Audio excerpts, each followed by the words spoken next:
Well, debate writing is one of the important piece of learning for the students of 11th and 12th standard. There has to be one particular question of debate writing in these two classes. Therefore, it is very important to get through. Now, the question comes up, how exactly it should be prepared? What should be the format? But before that, I would like to tell you one important thing all about debate writing. Taking part in a debate and preparing debate are two different things altogether.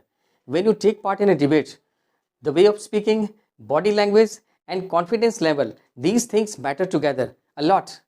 But nothing such is needed when you prepare the debate. When you write the debate for the exam, that the content should be worthwhile.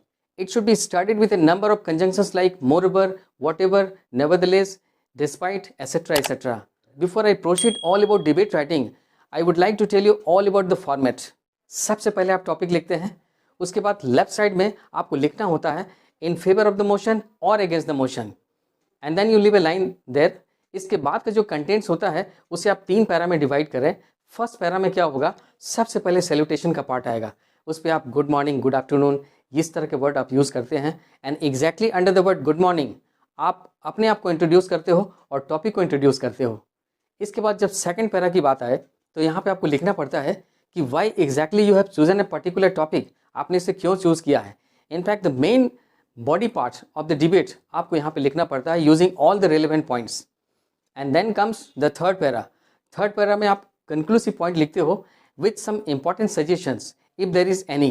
And see, I strongly feel that there has to be a bit of suggestion when you conclude the debate writing. So this is how I just divide the whole context into 3 different para, and I explain you all about the simple format of debate writing. Now let us pick up one particular question, and then I'll try to show you how easily it can be prepared so that you can get maximum marks in debate writing. So let us see the question at first. You are Sudeep, a student of 12th standard. Prepare a debate on should educated youth emigrate in about 150 words. आपका topic है कि educated youth को पढ़ लिख लेने के बाद, degree लेने के बाद क्या उन्हें बाहर जाना चाहिए. Emigrate means just moving out of the country, go across the country for better prospects and all that. तो उन्हें ये करना चाहिए या नहीं करना चाहिए. This is the point of writing today, and let us see the answer to this question. आपके वर्ड लिमिट है 150 वर्ड्स, आपको close to 150 words. 150 doesn't mean exactly it has to be 150, close to that. So let us see the answer to this question. सबसे पहले आपको topic लिखना पड़ता है. तो अकॉर्डिंग टू द क्वेश्चन आपका डिबेट का टॉपिक है शुड एजुकेटेड यूथ एमिग्रेट. मैंने वही लिखा. इसके बाद आप लेफ्ट साइड में लिखते हो whether you go in favour of the motion और against the motion. Let us suppose आप जा रहे हो in favour of the motion. In fact एक लाइन छोड़ के आप लिखते हो फेवर ऑफ द मोशन. अगर अगेंस्ट होता तो आप अगेंस्ट लिखना पड़ता. तो सपोज करता हूँ कि मैंने चूज़ किया है कि फेवर ऑफ द मोशन. फिर आप एक लाइन छोड़ते हो यहाँ पे, फिर आपका सैल्यूटेशन पार्ट आता है, इनफैक्ट फर्स्ट पैरा.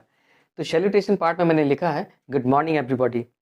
फिर उसके नीचे इंट्रोडक्शन पार्ट है, in fact you introduce yourself and the topic as well. According to the question, I am Sudeep, a student of 12th standard. मैं सुदीप हूँ, 12th स्टैंडर्ड में पढ़ता हूँ. I am delighted to take part in this wonderful debate on the important topic should educated youth emigrate. मुझे बहुत खुशी है कि मैं इस डिबेट में पार्टिसिपेट कर रहा हूँ, और डिबेट का जो टॉपिक है शुड एजुकेटेड यूथ एमिग्रेट. क्या एजुकेटेड यूथ को एमिग्रेट करनी चाहिए, बाहर जाना चाहिए for better placement and all. तो देखिए मैंने यहाँ पे सेकंड पैरा में रीज़न लिखा है very clear. From my stand point, मेरे विचार से दे शुड एमिग्रेट, उन्हें बाहर निकलना चाहिए. After receiving proper education the youths look for job, youths look for good placement. Education पाने के बाद, ट्रेनिंग कंप्लीट करने के बाद they look for good jobs. If they do not get any good ones in their own country, अगर अपने ही देश में उन्हें अच्छे प्लेसमेंट नहीं मिली, अच्छी जॉब नहीं मिलती है, तो it is the only option open to them. ये बिल्कुल एकदम क्लियर ऑप्शन है और ये उन्हें एक्सेप्ट करना चाहिए. This helps them to get better opportunities, better lifestyle and of course better income. इससे क्या होता है, उनको अच्छा अवसर मिलता है, उनके लाइफस्टाइल बिल्कुल बढ़ जाते हैं, अच्छे हो जाते हैं, और क्या है, ऑफ कोर्स उनके इनकम भी काफ़ी बढ़ जाते हैं, बेटर इनकम मिलता है. तो they are able to strengthen their economic conditions. अब क्या होता है, अपने इकोनॉमिक कंडीशंस जो आर्थिक स्थिति है उससे वो सुदृढ़ कर पाते हैं, मजबूत कर पाते हैं. बिसाइड्स, इसके अलावा they can give financial support to their family members. अपने परिवार के लोगों को वो फिनेंशियल सपोर्ट दे सकते हैं, ऐसी स्थिति में आ जाते हैं वो. every year thousands of educated youths emigrate to other countries. ये मैंने लिखा है कि हर साल हजारों यूथ जो हैं जो दूसरे देश में जाते हैं जॉब के लिए, बेटर प्लेसमेंट के लिए, because it has become a very common practice. तो ये तो मैंने अभी तक तो लिखा है, इसके रिमेनिंग पार्ट को इससे मिटा के लिखता हूँ. So let us see the remaining part of this answer. I have written here, it has become a common practice among the educated youth in developing countries. ये बड़ा कॉमन प्रैक्टिस हो गया है डेवलपिंग नेशन में, developing countries में educated youth emigrate करते हैं. और मैंने लिखा है I think it's a good step to be taken by them. मेरे ख्याल से बिल्कुल ये सही स्टेप है, उन्हें ऐसा कदम लेना चाहिए और ये बिल्कुल लेना चाहिए. अब देखिए कंक्लूसिव पार्ट में लिखा है नेवरदलेस, जो भी हो, they should emigrate for a certain period. मैंने लिखा है कि उन्हें एमिग्रेशन करनी चाहिए but for a period of time, for a certain period. They should never try to settle down in other countries. दूसरे देश में जाके सेटल नहीं करनी चाहिए. As their elderly parents wait for their arrival. उनके जो माता पिता हैं, उनके जो elderly parents हैं, वो उनका इंतजार कर रहे होते हैं. So this is how I prepared the answer to the question. And I'm very sure you must have enjoyed the video. If there is anything relating to this, please comment down. Don't forget to hit the like button and do subscribe to our channel DK English World. Thank you so much.